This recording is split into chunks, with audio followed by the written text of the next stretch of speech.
Herkese merhaba, kanalıma hoş geldiniz. Bugün menümde ana yemek olarak salata var. Evet, yanlış duymadınız. Salatadan da çok güzel bir ana yemek olur. Bu salatada fırında kızarmış patates, avokado, nohut, çeşitli sebzeler ve kalsiyum değeri sütten de yüksek olan nefis bir tahin sosuyla bir araya geliyor. Ve kaliteli karbonhidrat, protein, mineral ve vitaminler içeren lezzetli, hafif ve doyurucu bir salata ortaya çıkıyor.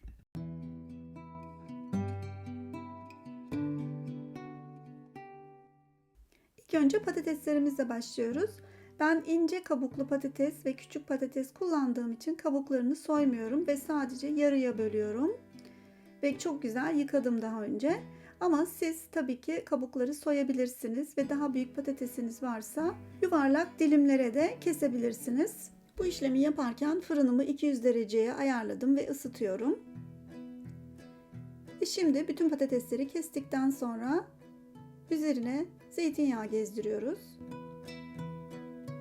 Ve baharat olarak tuz, karabiber, kırmızı biber, kekik ve sarımsak tozu döküyoruz. Malzemeleri detaylı olarak videomun altındaki açıklamada da bulabilirsiniz.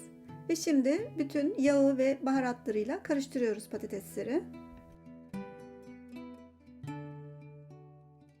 Ve önceden ısıtmış olduğum fırınıma sürüyorum. Şimdi sıra geldi nohutları hazırlamaya. Bir tavaya biraz zeytinyağı döküyorum. Ve haşlanmış nohutları içine alıyorum. Ve önce nohutları güzelce kavuruyorum. Nohutlarım biraz kavrulduktan sonra tuz atıyorum. Ve kırmızı biber. Ve biraz da kimyon. Ve şimdi tekrar baharatları ile birlikte kavuruyorum. Nohutların bütün güzel şekilde renk alana kadar ve tadı da baharatları çekene kadar. Ve bir kenara alıp soğumaya bırakıyorum. Şimdi sıra geldi salatanın sebzelerini hazırlamaya. Yani herhangi bir salata yaprakları kesebilirsiniz. Bu marul olabilir, başka salata türü olabilir, iceberg olabilir, hiç önemli değil. Burada ben karıştırıyorum. Iceberg'i normal yeşil salatayla birlikte doğruyorum. Ve biraz bu salata için büyükçe doğrayabilirsiniz. Ben 4 kişilik yapıyorum salatayı. Bunun miktarını da videonun altında size malzemelerde veriyorum. Ve mantar da doğruyorum. Mantar da çok yakışıyor bu salataya. Mantarları daha önce yıkamadım. Sadece dış kabuğunu sildim mutfak kağıdıyla biraz. Ama mantarlarınız o kadar temiz görünmüyorsa biraz dış kabuğunu soyabilirsiniz tabii ki. Şimdi sıra geldi avokadoma. Avokadonun gördüğünüz gibi yarıya böldüm ve içini çıkartıyorum kaşık yardımıyla. Çürük olan tarafını almanız gerekiyor. Çünkü bu bütün salatanın tadını bozabilir. Maalesef avokado biraz beklediği zaman çabuk çürüyebiliyor. Ve dilimlere ayırıyorum avokadoyu da. Ve büyükçe bir kırmızı biber veya 2-3 adet kapya biber dilimleyebilirsiniz.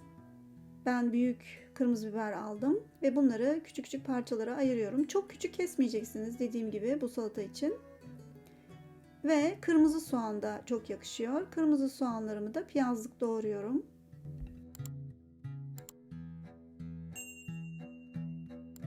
Şimdi isterseniz patatesler için güzel bir sos hazırlayabilirsiniz. Bunun için bir kase yoğurda biraz tuz atıp karıştırıyorsunuz.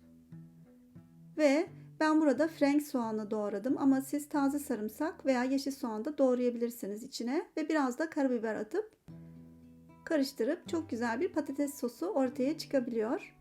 Şimdi sıra geldi salatanın tahin sosuna. Bunun için biraz tahin bir kavanoza alıyorum. Ve içine limon veya misket limon sıkıyorum.